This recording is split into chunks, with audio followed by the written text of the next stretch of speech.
Le projet MEDEX Manaslu 2015 a consisté à mettre en place une expédition scientifique en haute montagne avec un double objectif. D'une part, mieux comprendre les adaptations et puis les maladaptations de l'organisme à l'altitude, en haute montagne.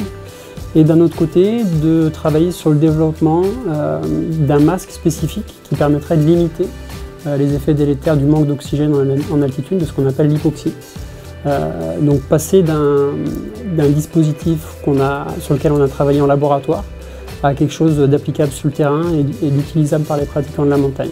Donc c'est un projet collaboratif intéressant puisqu'il rassemble 4-5 chercheurs d'universités différentes.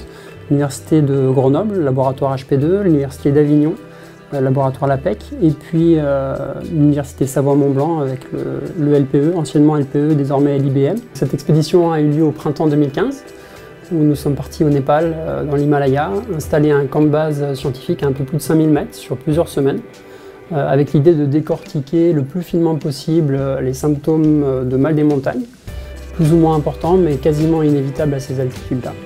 Concrètement, il s'agissait d'évaluer précisément les adaptations pulmonaires, les adaptations de l'organisme, les adaptations cérébrales, cardiaques de l'organisme à la haute altitude, et puis de voir à quel point ces adaptations pouvaient être optimisées en utilisant ce masque, ce procédé particulier qui impose un rythme et une façon de respirer particulière.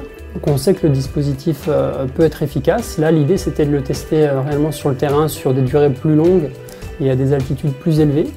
Et c'est ces aspects concrets et avec des applications intéressantes pour les pratiquants qui ont certainement séduit aussi d'autres partenaires, enfin les partenaires qui nous ont accompagnés sur ce projet, comme la Fondation Petzl par exemple, ou la Fédération française des clubs alpins et de la montagne. Il y a à peu près 75% des expérimentations prévues qui ont pu être menées. Donc c'est déjà très satisfaisant, ça fait un volume de données récoltées et encore analysées vraiment conséquent.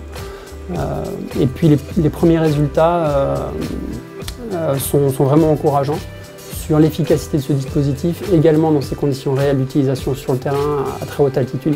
Donc on est vraiment très satisfait pour l'instant. Après il reste à dépouiller vraiment finement le reste des données pour aller d'une part sur des publications scientifiques de bon niveau, on n'en doute pas, mais aussi surtout pour pouvoir développer concrètement cet outil et avec l'idée de le mettre à disposition du plus grand nombre le plus rapidement possible. Dans beaucoup de régions du monde, il y a énormément de travailleurs qui travaillent au-dessus de 2000, 3000, 4000 mètres, des mines d'altitude qui se développent en Amérique du Sud, etc. Donc il y a un potentiel et un intérêt de ce type d'outil, une alternative non médicamenteuse qui est vraiment intéressant et qu'il va falloir poursuivre sur les mois et les années qui viennent.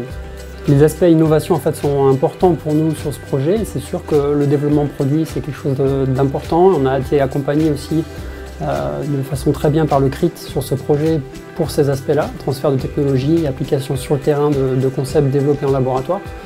Mais à côté de ça, il y a aussi tout un versant qui concerne la compréhension de ce qui se passe quand l'organisme se situe en condition d'hypoxie, en manque d'oxygène.